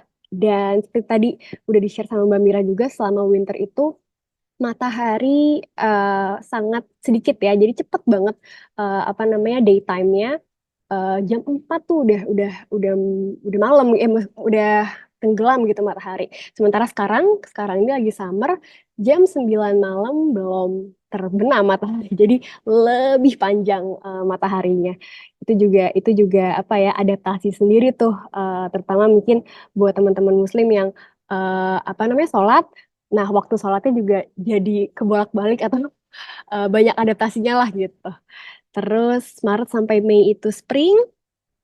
Spring ini ya waktu di mana bunga-bunga pada bermekaran, walaupun masih dingin juga, banyak angin juga, tapi biasanya kalau kita main-main ke taman tuh asik banget kalau waktu di spring. Terus summer nih sekarang eh, harusnya cuacanya cerah dan hangat, tapi hari ini kalau saya cek masih 14 derajat dan masih berangin, tapi masih ada matahari. Jadi patut disyukuri kalau masih ada matahari tuh seneng gitu rasanya. Tapi tetap ya kalau keluar tetap aja berjaket walaupun summer. Kemudian September sampai November awal lah ya itu sudah autumn atau musim gugur. Nextnya ini dia nih teman-teman yang tadi sempat aku mention di awal, lokasi-lokasi piknik di Glasgow. Ini nih Glasgow ya, tapi mungkin I believe di apa namanya di kota-kota lain di UK itu banyak banget yang apa namanya menyediakan public park, especially untuk teman-teman bisa piknik bareng sama teman-teman, sama keluarga. Dan biasanya di hari-hari cerah ini nih yang banyak banget teman-teman kita pada ngumpul-ngumpul dan biasanya cuma ya gelar-gelar apa namanya handuk atau karpet gitu ya di taman seperti ini. Ada Calvin Grove Park, ada Glasgow Botanic Garden, sama Pollock Country Park. Ini salah beberapa contoh lah yang bisa kalian tuju kalau misalkan ke Glasgow. Kalau misalkan ke London itu ada Hyde Park gitu ya. Hyde Park tuh gede banget, lumayan besar dan teman-teman bisa chill out di situ, ada Primrose Hill yang bisa melihat pemandangan dari atas gitu ya ke bawah itu bagus banget. Pokoknya nanti bisa di check out lah tempat-tempat atau garden atau park yang menarik buat dikunjungi gitu. And it's free. Kalian bisa juga cek ke apa university kalau di sini ada di Glasgow tuh kita students bisa sewa apa namanya karpet untuk piknik secara gratis cuma pakai ID card. Nah, itu juga sebuah apa ya fasilitas yang perlu digunakan nih hack-hack menarik. Jadi nggak perlu beli-beli piknik apa piknik blanket lagi gitu ya. Bisa sewa ke kampus, terus bisa apa namanya piknik bareng sama teman-teman. Gitu. Nah, ini tadi sedikit aku udah jelasin soal kayak bank account. Yang pertama aku pakai karena aku di Indonesia itu sudah pakai Genius. Jadi Genius itu yang aku bawa dan sebelum buka rekening di sini Scotland gitu ya. Kalau aku uh, sebelum buka rekening Bank of Scotland, aku menggunakan Genius terlebih dahulu untuk misalkan beli keperluan grocery sebelum punya bank apa namanya bank account di sini gitu. Terus juga bisa kalian menggunakan bank bank apa ya digital seperti Revolut atau Monzo ini juga salah satu yang paling banyak digunakan teman-teman di UK karena bisa apa namanya menyimpan currency macam-macam ya, terutama ya pound sterling juga bisa, euro juga bisa, segala macam itu bisa digunakan di sini. Wise juga termasuk salah satu yang sangat reliable buat teman-teman yang mau apa namanya menyimpan Indonesian apa rupiah, terus misalkan mau dikonvert ke pound sterling dan punya dua apa account gitu ya dua currency di satu bank account. Wise juga salah satu yang direkomendasi sama teman-teman di sini. Dan bank konvensional kalau nanti kita juga pasti banyak pilihannya, tapi di Glasgow atau di Scotland sendiri itu Royal Bank of Scotland, Bank of Scotland, sama Barclays itu salah tiga yang paling banyak digunakan oleh teman-teman di sini gitu. Oke, ini terakhir yang kayak apa ya, kayak WiFi atau mungkin SIM card yang biasanya teman-teman pakai di sini. Kalau di apa VFS waktu itu sempat dikasih gratis ya Lebara kalau nggak salah. Nah, Lebara ini juga lumayan oke lah untuk koneksinya sebenarnya kalau di sini. Tapi kalau misalkan udah misalkan kalian lagi jalan-jalan ke tempat di luar kota gitu ya, di luar kota yang besar misalkan dari Glasgow agak ke atas dikit ke Highland apa kemana itu kadang-kadang suka susah tuh sinyalnya kalau Lebara. Nah, salah satu yang paling oke itu II. Walaupun secara monthly apa subscription mungkin agak lebih mahal. Kalau nggak salah II itu 15 pound per month untuk 50 giga kalau nggak salah, tapi giganya cukup banyak sih memang. Nah, ini bisa dicek sendiri ya, kira-kira apa yang sesuai dengan kalian. Terus juga WiFi di rumah itu bisa pakai BT atau Sky atau kalau aku pribadi tuh pakai Virgin Media di rumah. Itu cukup oke banget sih untuk teman-teman apa di rumah share bersama teman-teman yang lain gitu. Udah deh, ternyata sudah selesai teman-teman. Terima kasih sudah menyimak sharing-sharingnya hari ini. Dan kalau misalkan ada pertanyaan bisa langsung diajukan di kolom komen. Terima kasih semuanya. Oke, terima kasih banyak Kak Laras untuk presentasinya. Jadi kita langsung lanjut untuk sesi selanjutnya adalah sesi tanya jawab yang akan nanti dibantu jawab oleh Kak Laras dan juga untuk Kamira. Jadi buat teman-teman bisa langsung raise hand kalau misalnya ada yang mau tanya atau bisa ketik di kolom chat. Dan saya lihat sudah ada beberapa pertanyaan yang sudah ditanyakan di kolom chat. Jadi langsung saya mulai dari pertanyaan yang ada di kolom chat. Namun bila nanti ada yang mau bertanya secara langsung bisa langsung raise hand saja ya teman-teman. Jadi oke kita langsung untuk pertanyaan pertama ini ada dari Kak Lulu. Aku kan rencana juga ambil di bagian selatan Southampton. Untuk tujuan penerbangannya itu di mana ya Kak? Dan biasanya untuk ngambil ke area kampus di bagian mana? Mungkin dari Kak Laras atau Kak Mira ada yang bisa membantu untuk menjawab. Kalau untuk tujuannya di Southampton. Wah, aku coba jawab tapi aku nggak nyalain video ya lagi Ah ya Kak. nemenin. Hmm. Kalau selatan itu Southampton itu kan sebenarnya hampir satu area selatan sama Exeter ya. Beda beberapa jam lah. Kemarin saya mendaratnya di Heathrow. Jadi Southampton juga bisa Heathrow, cari bandara di UK-nya, terus nanti bisa lanjut pakai bis atau kereta. Terus tadi pertanyaan berikutnya apa ya? Eh, ini Kak, lewat lewat rute yang mana itu yang sebaiknya? Oh ya, kemarin kalau saya ke Heathrow, terus transitnya itu tergantung, kalau transit tergantung airlines ya, tergantung maskapainya. Jadi diikuti aja, disesuaikan sama masing-masing penerbangan. Kalau misalnya mau setengah-setengah, penerbangannya 8 per 8 jam, itu bisa cari transit yang di area Dubai atau Qatar. Kalau misalnya kayak kemarin saya transitnya di Turki, itu penerbangannya 12 dan 4, 12 jam Indonesia Turki, 4 jam Turki UK. Terus ditambah perjalanan daratnya itu sekitar 4 jam. Ke Southampton tuh juga mungkin sekitar 3 jam 4 jam mungkin ya, hampir sama itu sih. Oke Kak Milan, terima kasih.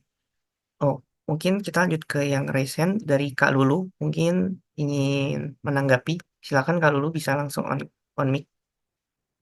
Terima kasih, Kak. Oke, Kak Mira kan sebenarnya ya saya tahu dia Exeter sama Southampton sama.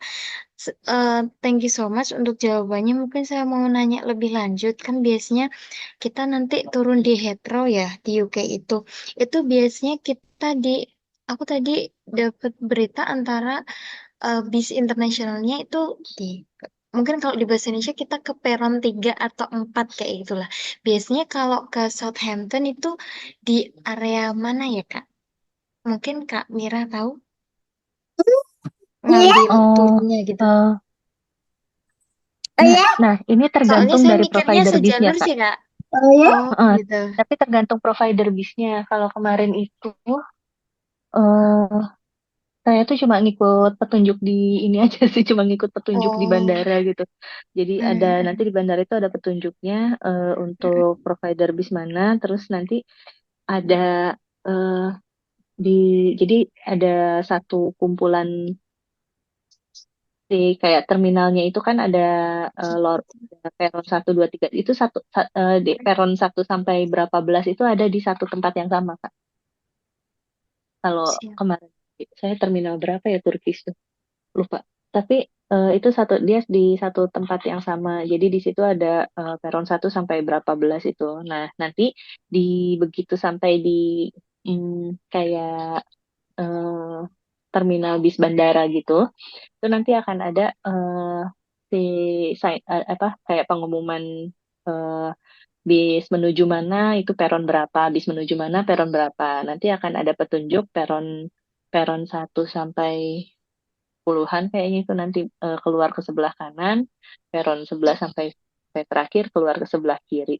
Sebenarnya kalau misalnya sudah sampai di terminal bis bandara itu petunjuknya cukup cukup apa ya? Cukup mudah dimengerti Kak. Gitu.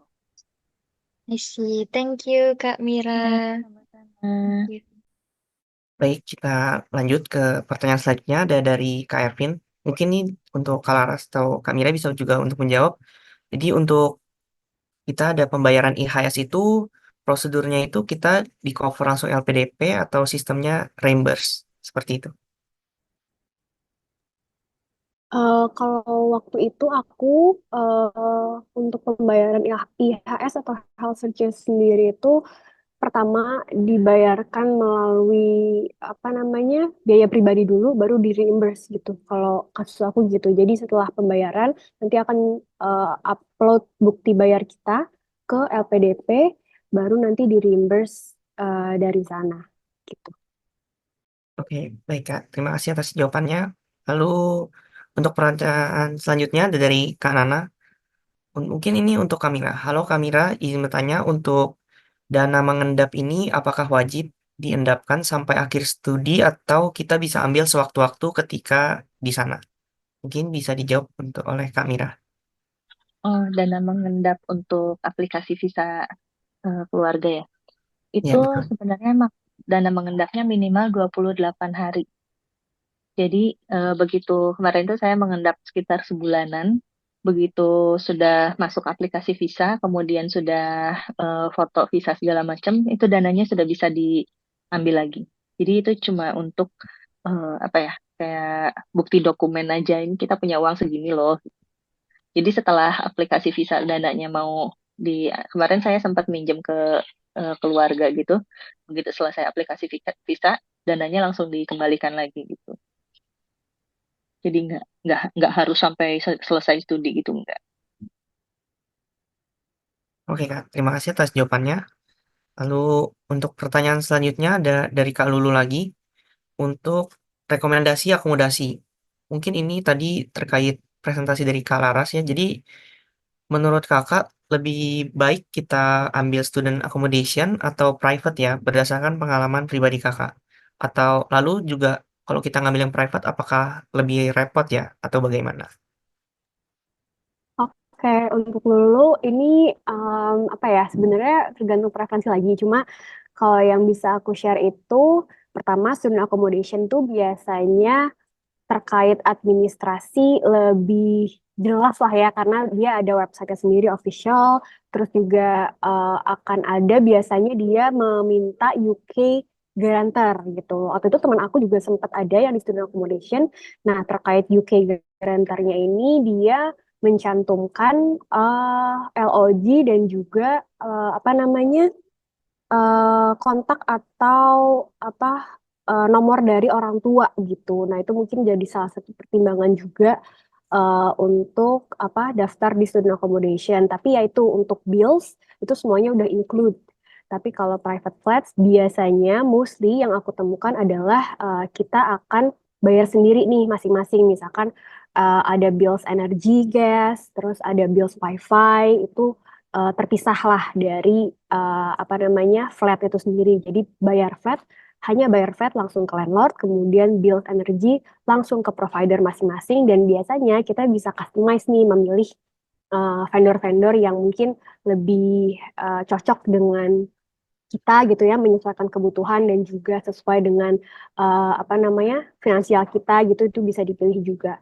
Jadi itu sih apa namanya pilihannya lebih repot atau enggak mungkin enggak juga tapi akan lebih apa ya banyak berhubungan sama orang lah gitu misalkan kalau private pet ada banyak nih landlord kemudian vendor-vendor bills tadi kalau misalkan student accommodation ya udah cuma satu aja nih ke apa namanya pengelola student accommodation itu sendiri gitu. Oke, Kak. Terima kasih untuk tanggapannya. Lalu untuk pertanyaan selanjutnya ada dari Kak Intan. Kebanyakan rumah untuk disewa hanya menyediakan pemanas ruangan saja. Bagaimana kita mengatasinya saat summer? Apakah membutuhkan kipas atau AC? Seperti itu. Inggris Eh, tuh oh, iya, boleh Mbak Mira berangin, silakan. summer juga Bener-bener, berangin. Cuma tinggal ini kalau aja aku kalau masih malam-malam kedinginan. gerah tuh tinggal buka aja jendela tuh dingin. Bener, bener, bener. Kayaknya nggak perlu ya kipas atau AC sebenarnya. Kayak rata-rata rumah tuh nggak ada yang Mm-mm. pakai AC sih. Bahkan student student Iya. accommodation di Exeter tuh juga nggak pakai AC Hmm, gitu. oke, Kak. Kalau Laras gimana? Kayaknya di utara lebih dingin ya Kak? Iya betul, tapi ya itu sih justru kalau lebih dingin kan tinggal buka jendela udah merebak Iya. angin, udah Iya. sepoi-sepoi gitu. Walaupun summer tetap tetap dingin, Mm-mm. Jadi adem lah. eh, ada sih hari-hari di mana apa sih cahaya mataharinya tuh terik banget sampai menyengat gitu. Tapi kalau begitu udah malam Mm-mm. ada angin, tinggal dibuka jendela aja tuh udah udah adem gitu. Dan di sini tuh serangga di musim panas nggak sebanyak di Indonesia. Jadi buka jendela tuh jangan takut apa Iya sih betul. nyamuk masuk gitu kan, nggak ini sih. Jadi nggak Mm-mm. nggak lazim ya kayaknya AC di sini tuh. Mm-mm, betul betul. Oke, Kak. Berarti untuk kepanasan itu di sana kayaknya nggak akan terjadi gitu ya. Jadi panas pun tetap adem gitu ya. Iya, Oke, jarang lah jarang. oke, Kak. Terus kita lanjut ke pertanyaan selanjutnya dari Kak Malik. Izin bertanya, untuk student accommodation apakah diperbolehkan misal ada keluarga menginap? Misal istri saya berkunjung ke UK dari Indonesia selama beberapa minggu menginap di student accommodation saya. Mungkin ini untuk Kak Mira kali ya. Setahuku student accommodation itu kayaknya nggak bisa ngajak orang nginep ya. Karena pengalaman suamiku tahun pertama di student accommodation tuh dia nggak, kalaupun nginep itu bisanya di yang family, student accommodation buat family gitu.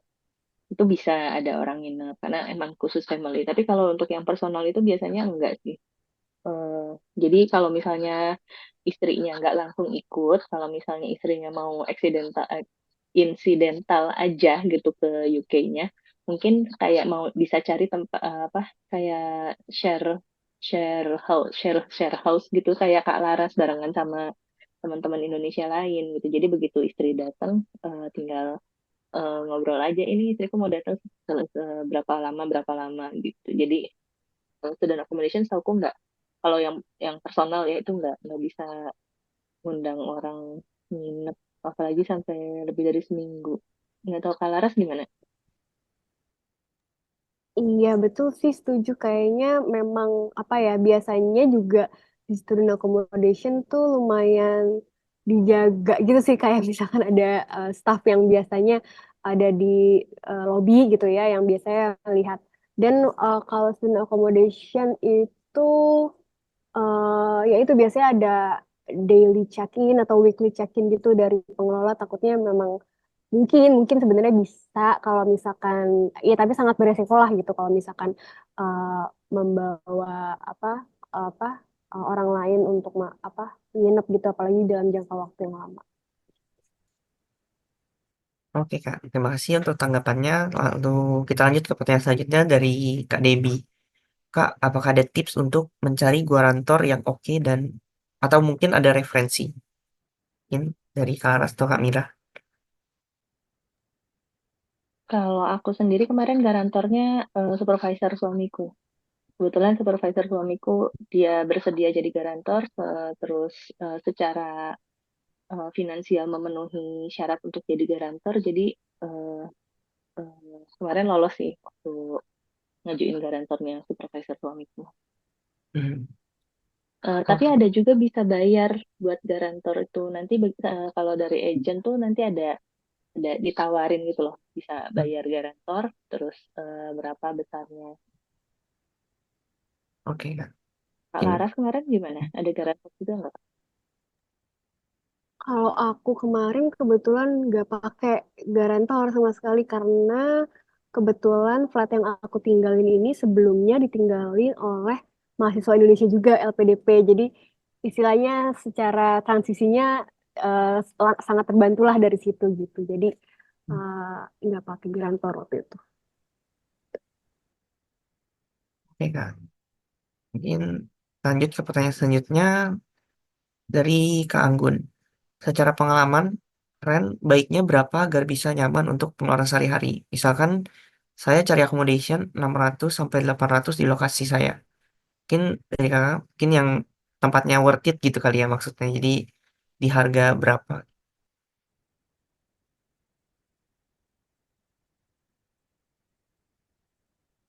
Mungkin dari Kak Ini Laras. mungkin tergantung lokasi juga ya, Mbak Mira. Maksudnya ini Hmm. dia di kota mana misalkan?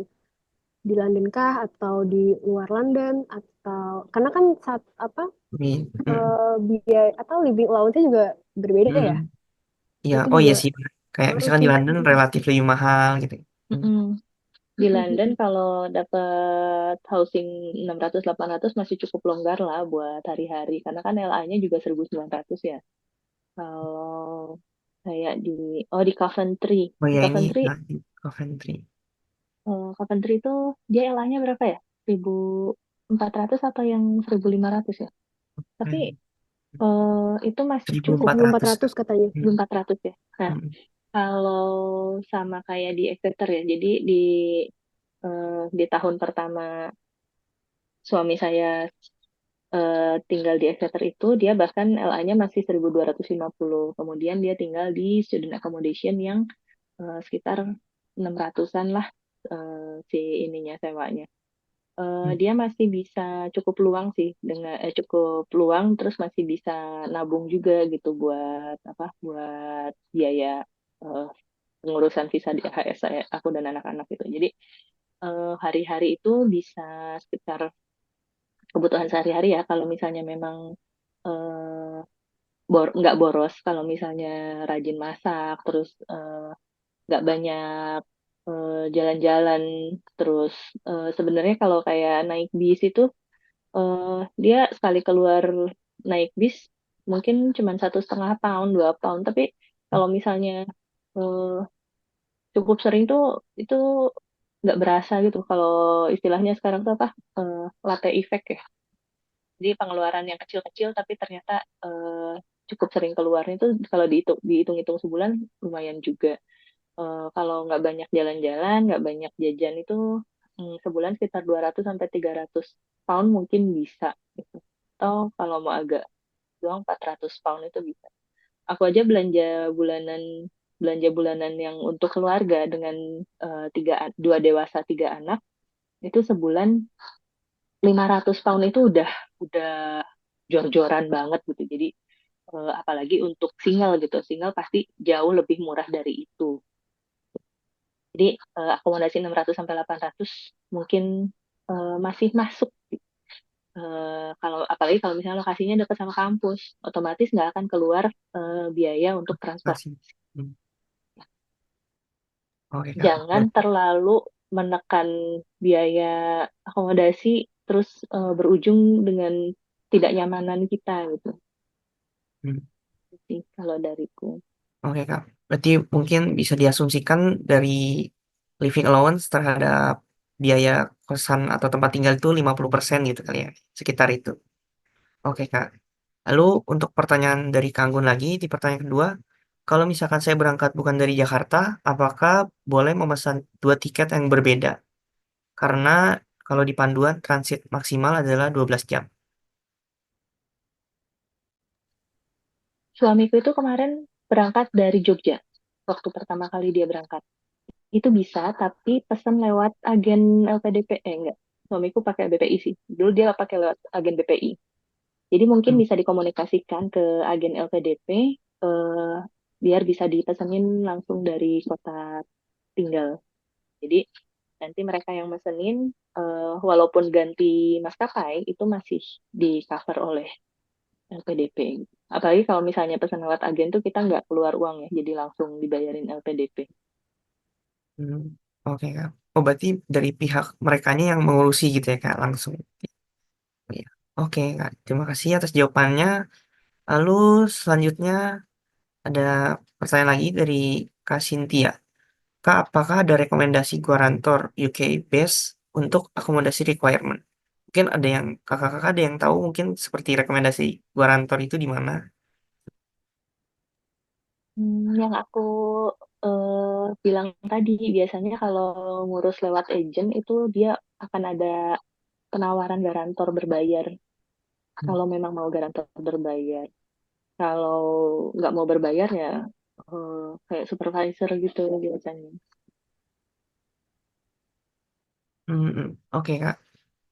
Mungkin aku juga sedikit menambahi karena kebetulan aku juga sekarang lagi cari-cari Guarantor. Jadi kalau dari pengalamanku sih mungkin kita bisa tanya ke awardee yang tinggal di sana. Jadi kayak mereka pakai Guarantornya siapa atau mungkin kita kayak Kalaras bisa dapat limpahan dari awardee yang tahun sebelumnya gitu sih. Terus kita lanjut ke pertanyaan selanjutnya dari Kak Intan. Ini mengenai ini SIM. Jadi, Kak, aku pernah dengar untuk membeli SIM card itu jangan belinya di bandara. Tapi aku kurang tahu alasannya. Apakah ada saran baiknya beli di mana? Mungkin dari Kak Hmm, Laras.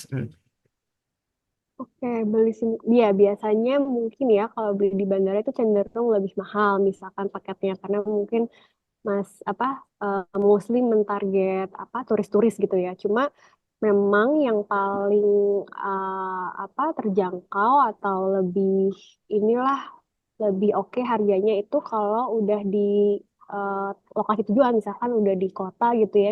Terus kita bisa cari ke city center itu ada apa store-store langsung official store-nya dari SIM card tersebut Nah, langsung apply di sana itu biasanya lebih affordable sih harganya dibanding di bandara. Gitu. Oke Kak. Oh ya mungkin aku juga ada pertanyaan lanjutan mengenai SIM card. Berarti ini ya Kak, kalau Mm, misalkan kan kita kan mau nggak mau harus beli nomor di sana. Berarti yang nomor mm. Indonesia kita yang plus 62 itu nanti mati terus kita beli lagi pas kita pulang atau kita pakai dua nomor gitu ya Kak? Nah, biasanya waktu itu aku ini aku beli paket yang untuk tetap ngaktifin nomor Indo itu aku beli paket yang hanya untuk mengaktifkan jangka expiration date-nya. Jadi nggak ada Hmm, internet package atau apapun, tapi cuma buat mengaktifkan lah selama setahun hmm, gitu misalkan. Di hmm, kalau aku kan pakai Telkomsel, nah nanti bisa dicek tuh misalkan di SIM card kalian ada paket serupa atau enggak. Terus misalkan dual SIM card mungkin bisa satu disimpan tapi nggak aktif, yang satu pakai UK SIM card. Tapi kalau aku cuma single SIM card doang, yang satu ya disimpan doang gitu, yang SIM hmm. card Indonesia disimpan aja, yang aktif sekarang yang UK gitu. Oh, berarti yang Indonesia punya cuman di top up biar nggak mati nomornya gitu ya kayak. Mm-mm. Betul Oke betul Kak. gitu. Hmm. Gitu. Oke Kak, terima kasih jawabannya. Terus kita lanjut ke pertanyaan selanjutnya ada dari Kak Vivi. Kak Laras lagi. Kak Laras izin bertanya. Aku rencana apply Glasgow di Januari, intake Januari 2025 S3. Untuk univ accommodation apakah available ya Kak? Karena kalau saya search di web, pilihannya semua dimulai dari September. Oh, oke, halo Kak Vivi, terima kasih pertanyaannya. Untuk akomodasi universitas tuh emang biasanya mendekati intake gitu. Misalkan sekarang nih kan mau intake September, berarti yang buka sekarang nih ya terus untuk September. Nanti next, misalkan untuk intake Januari ya mungkin biasanya tuh November, Oktober tuh baru baru buka gitu. Jadi saran aku eh, cek-cek terus sih website accommodationnya untuk tahu update terbaru dari apa kapan bisa apply-nya. Oke, terima kasih Kak atas jawabannya. Terus kita lanjut ke dari Kak Nienana. Nah, ini pertanyaan mengenai kesehatan. Kak mau tanya kalau misalkan kita mau vaksin, misalnya vaksin HPV, apakah ini bisa diklaim asuransi atau tidak? Nah, ini menarik nih, soalnya aku kemarin baru aja dapat surat dari NHS untuk vaksin HPV gratis. Jadi itu justru fasilitas yang disediakan dari insurance gitu buat kita vaksin HPV. Tapi untuk vaksin-vaksin lain juga mungkin bisa ditanyakan lagi ke GP terdekat ketika udah nyampe di sini gitu ya. Misalkan kita bisa dapat apa aja nih fasilitas vaksin yang bisa diakses secara gratis atau tercover lah oleh asuransi gitu. Tapi ya itu tadi HPV waktu itu aku sempat dapat fasilitas gratis dari batasan umurnya. Setauku nggak ada waktu itu khusus untuk perempuan gitu. Jadi siapapun yang terdaftar di NHS itu bisa mengakses itu. Tapi bisa dicek lagi sih di website officialnya atau di GP terdekat nanti kalau udah sampai di sini. Gitu. Oke Kak, terima kasih jawabannya. Oh iya Kak, mungkin aku juga mau tanya mengenai kesehatan ini. Itu saat Mm-mm. kita ke sana kan ke GP terdekat. Nah itu ibaratnya mereka tuh cover insurance-nya itu tuh ada satu tipe aja, semua sama untuk student atau kayak ada pilihannya kayak? Setauku sih sama semuanya ya, jadi nggak Hmm. ada kayak paket-paket yang berbeda gitu. Tapi memang yang agak bingung tuh kita memang nggak ada kartu fisik, misalkan kayak NHS card atau apa gitu yang secara fisik. Tapi secara sistem itu kita udah otomatis terinput gitu. Kalau kita nyebutin nama gitu ya dan tanggal lahir itu udah ada sebenarnya nomornya di sana. Tapi ya itu Hmm. kita biasanya setelah daftar GP itu kita bisa cek di ininya di aplikasinya lokasi mana GP yang terdekat dari either kampus atau dari akomodasi kita. Gitu. Oke Kak, siap. Oke, berarti kita lanjut ke pertanyaan selanjutnya dari Kak Vida. Izin Kak, bila saya family dengan satu anak, lalu untuk mengambil master lebih baik di student accommodation atau di private saja ya Kak?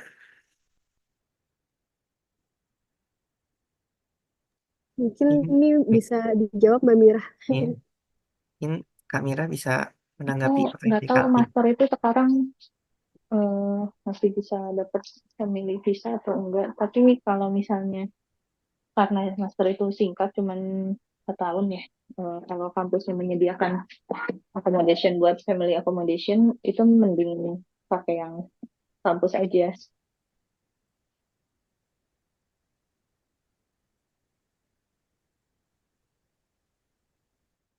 Oke, Kak. Terima kasih untuk jawabannya.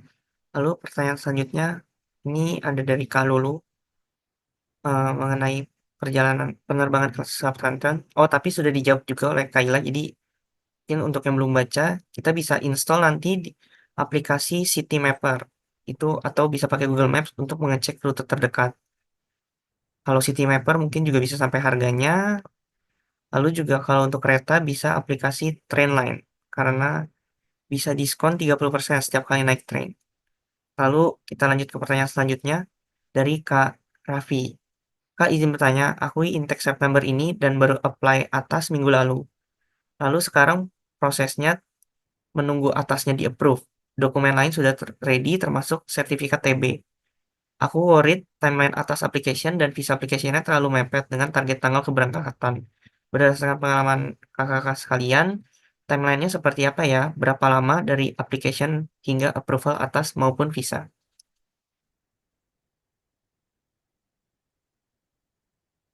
Ini dari Sorry, aku Kalaras. lupa atas itu apa ya?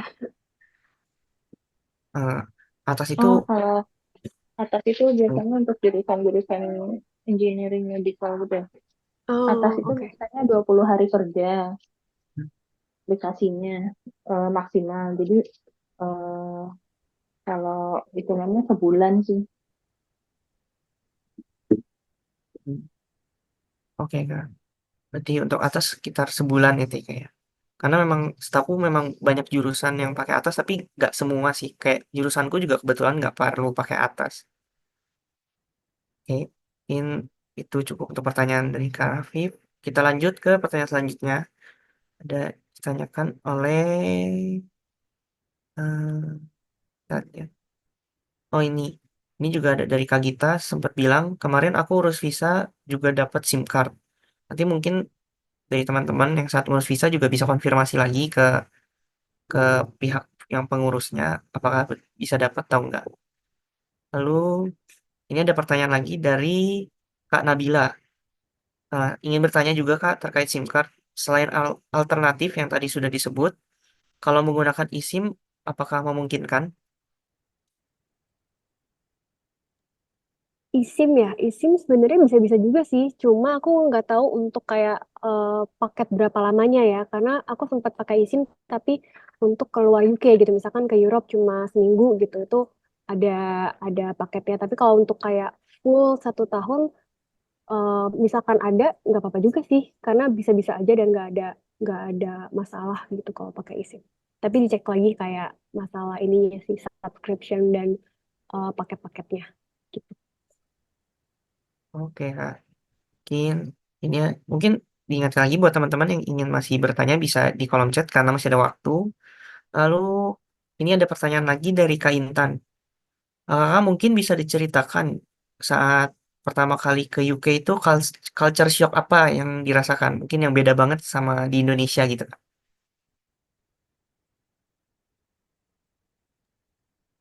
Apa ya? Aku kali ya. Hmm. Pertama mungkin lebih ke ini ya, apa namanya, cuaca yang pasti. Karena sampai di sini tuh aku waktu itu Agustus akhir lah, Agustus akhir, September awal, di mana itu kan masih musim gugur ya, autumn. Tapi itu dia anginnya tuh kenceng, lumayan kenceng. Jadi di mana kayak misalkan pas lagi hujan gitu, kita yang biasanya mungkin kalau di Indonesia pasti kalau hujan bawa payung gitu kan. Tapi kalau di sini lama kelamaan, aduh kayaknya payung udah nggak berguna nih, soalnya lebih kenceng angin gitu. Jadi anginnya sampai ngebalikin payung itu hampir terjadilah setiap setiap hujan. Jadi itu salah satu lumayan apa namanya, highlight dari tinggal di UK. Terus juga mungkin apa ya, kalau makanan, ya makanan udah pasti lah ya, karena apa, taste-nya itu berbeda lah gitu. Makanya sangat-sangat disarankan atau sangat-sangat berguna makanan-makanan dari Indonesia dan bumbu-bumbu rempah gitu misalkan mau masak sendiri juga lumayan mahal. Tapi bisa dicari lah misalkan kayak ada Asian market tertentu yang mungkin jual-jual rempah-rempah Indonesia kayak bawang merah gitu ya. Bawang merahnya kan beda gitu, bukan bawang merah yang kecil-kecil kayak kita di Indonesia, tapi yang kayak shallots gitu dan rasanya beda. Terus kayak cabenya juga rasanya beda, nggak sepedes di Indonesia lah gitu. Jadi buat eh, teman-teman yang suka pedas kayak aku dan pecinta micin gitu misalkan, aduh, oh iya micin ya, apa namanya? Kayak keripik-keripik atau ciki-cikian gitu ya di sini. Jangan terkecoh sama yang kayak misalkan rasa-rasa barbecue atau apa itu kadang suka, aduh rasanya nggak sesuai ekspektasi gitu. Kadang-kadang rasanya tuh asem gitu. Mereka suka banget rasa-rasa yang asem di makanan ringan mereka gitu. Mungkin buat teman-teman yang rasa nggak cocok rasanya suka, aduh fail banget nih rasanya beli ciki pengen pengen mengkonsumsi yang gurih-gurih tapi kayak kurang gitu, kurang nendang.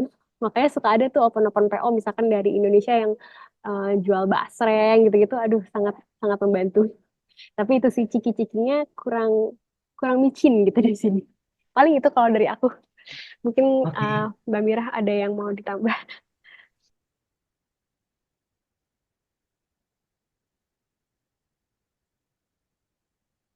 Dari kamera mungkin ada mau sedikit ceritakan culture shock yang dialami saat pertama kali ke UK, Kak?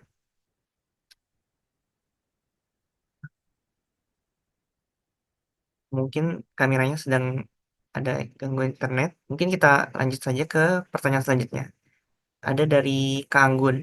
Kak Anggun bertanya jadwal pesawat itu tanggal start kuliah berapa? Oh, mungkin start apa penerbangan itu harus bisa berapa hari sebelum perkuliahan nih, Kak ya? Oh iya, nah ini kayaknya sih bisa dicek lagi di guidebook LPDP ya kalau nggak salah ada maksimum atau minimumnya gitu kan. Tapi waktu itu aku tuh apa namanya ke sini intake aku kan 11 September, eh, nyampe di UK-nya 26 Agustus itu masih oke gitu. Mungkin 2 minggu ya, 2 minggu sebelum Oh sebelum ya, 20 intake hari. itu. Ya, betul. Itu masih oke kok. Maksudnya masih diperbolehkan gitu dari APDP. Maksimum 20 hari sebelum ya Oke, jadwal Kak. pesawat ketangkep. Ya, gitu. Oh ya, mungkin aku mau tanya sedikit juga mengenai penerbangan. Berarti kakak saat Mm. mau ke sana itu barengan gitu ya, kayak rame-rame sama award yang lain, terus ke sana bareng gitu, atau pergi sendiri gitu? Enggak. Nah, Hmm. waktu itu aku sendiri, tapi ada juga sih misalkan teman-teman yang udah punya grup gitu ya di WhatsApp atau Telegram gitu yang emang satu tujuan, bisa Hmm. tuh dikondisikan berangkat bareng supaya lebih lebih enak lah ya kalau ada teman-teman kan jadi misalkan cari-cari jalan atau apa gitu bisa bareng-bareng. Ada sih beberapa temen aku yang barengan juga. Tapi Hmm. waktu itu aku sendiri jadi ya lumayan ya sendirian lah gitu ininya pas nyampe sini. Hmm. Oh ya, Kak, mungkin kalau dari pengalaman kakak saat penerbangan sendiri dari sini terus ke sana, apa maksudnya ada kendala gitu Kak, atau yang susah gitu, atau lancar-lancar aja gitu? Nah, ini agak menarik sih, tapi ini sebenarnya accident yang lumayan agak sedikit mengecewakan ya di hari-hari pertama. Soalnya dan aku berharap nggak terjadilah ke teman-teman yang mau datang ke sini ya. Waktu itu aku naik Qatar, terus transit di eh, Qatar Airways ya, transit Hmm. di Qatar dulu, habis dari Qatar lanjut ke Heathrow, London, nah dari London ke Glasgow. Jadi kalau di Glasgow itu biasanya dua maskapai besar, pertama Emirates, Emirates itu ke Dubai, dari Dubai langsung ke Glasgow. Nah yang satu lagi Qatar, Qatar itu dari Jakarta ke Qatar, Qatar London, London Glasgow. Nah, kebetulan aku pakai yang itu tuh. Nah, pas Agustus kemarin itu lagi ada apa namanya? Kayak demo, demo apa ya kalau di sini bahasanya tuh istilahnya mogok kerja lah si apa namanya staff-staff British Hmm. Airways-nya ini. Jadi dari Qatar itu aku harus transit atau ganti pesawat ke British Airways untuk ke Glasgow. Kemudian aku sampai di sana tuh kayak di London ternyata penerbangan aku yang pakai British Airways itu di cancel. Jadi itu lumayan agak shock. Terus kayak aku harus tanya lah sama staffnya ini gimana, saya dapat pengganti penerbangan atau enggak, apa segala macam. Ternyata aku nggak dapat penerbangan pengganti. Akhirnya ya udah aku telepon lah temen ya yang kenalan aku di London untuk stay dulu karena waktu itu sampai di London mungkin sore sekitar jam 4 atau jam 5 sore gitu. Karena nggak dapet penerbangan pengganti dari British Airways dan koper aku, bagasi aku stuck, nggak bisa diambil juga. Dan waktu itu dari British Airways dia bilang kalau koper akan dikirim langsung ke tempat tinggal kita di UK. Memang awalnya agak sedikit apa ya khawatir, panik dan lain-lain, tapi ya sudahlah dijalankan aja dan make sure kalau memang itu sesuai dengan prosedurnya kita udah report juga ke customer service British Airways dan lain-lain. Akhirnya aku memutuskan untuk stay dulu for the night and then the next day aku cari kereta yang ke Glasgow gitu dari London ke Glasgow naik kereta. Alhamdulillah sampai di Glasgow dengan selamat walaupun di hari-hari pertama belum ada koper karena kopernya masih dalam perjalanan. Akhirnya waktu itu kalau nggak salah beberapa hari lah kalau nggak salah tiga harian baru sampai tuh koper aku. Jadi ya itu agak sedikit di luar plan pastinya, tapi ya alhamdulillahnya apa berjalan dengan baik. Walaupun agak hah, sangat-sangat agak takut lah ya di awal-awal. Aduh, gimana nih kopernya takut nggak nyampe apa segala macam. Cuma ya itulah, itu salah satu yang mungkin harus diantisipasi juga gitu. Tapi ya semoga tidak tidak terjadilah ke teman-teman nextnya gitu. Oke, Kak. Oh ya mungkin tanya sedikit. Berarti untuk penerbangannya sendiri boleh Iya betul transit 2 strike. kali itu nggak masalah ya, Kak ya? Atau Nggak apa-apa, berarti nggak masalah. hmm, Heeh. yang penting yang jeda 12 jam itu ya. Iya betul, Hmm. dipastikan aja itunya. Oke, Kak, siap. Lalu ini kita masih ada 2 pertanyaan lagi ya. Yang kedua terakhir dari Kak Cynthia. Apakah ada rekomendasi jaket windproof yang oke buat dibawa dari Indonesia sebelum kita ke UK, Kak? Sebut Dari merek. Indo ya, Hmm. ah banyak sih sebenarnya ya, lokal juga banyak. Kalau misalkan mau yang ya Uniqlo juga ada, eh ya macam-macam sih sebenarnya. Mungkin yang paling ya terkenal itu Uniqlo kali ya, yang memang ada dan cukup oke gitu windproof sepengalaman aku. Iger Atau gitu kalau jaket-jaket juga. gunung kayak Eiger, Calibre Iya, gitu-gitu mungkin bisa Iger. juga. Betul, betul. Jaket-jaket gunung juga oke kok. Oke, Kak, siap. Lalu ini untuk pertanyaan terakhir dari Kak Malik.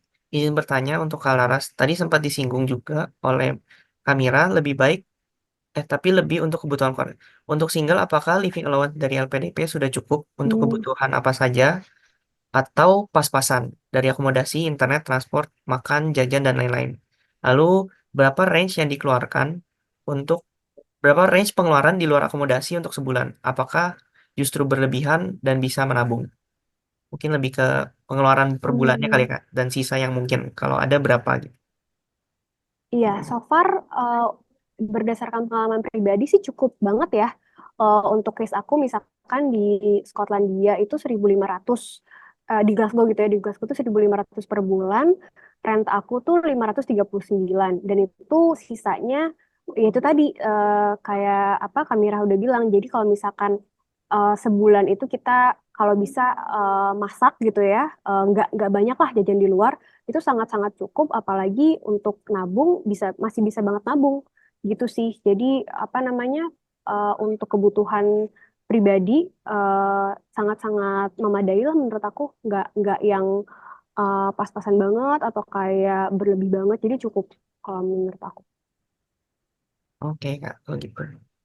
Eh, Mungkin untuk sesi tanya jawab juga sudah selesai karena juga sudah tidak ada pertanyaan lagi dan kita sudah di penghujung dari sesi webinar kita malam ini. Sebelumnya terima kasih untuk Kak Mira dan juga Kak Laras untuk yang sudah meluangkan waktunya untuk sharing pengalaman dan menjadi pemateri pada webinar pada malam hari ini dan juga terima kasih untuk teman-teman yang sudah hadir untuk menyempatkan waktunya untuk sama-sama bertukar informasi dan dalam persiapan kita ke UK nanti. Lalu mungkin sebelum kita akhiri untuk hari ini, mungkin boleh ada dokumentasi kita bisa nyalakan on cam untuk teman-teman.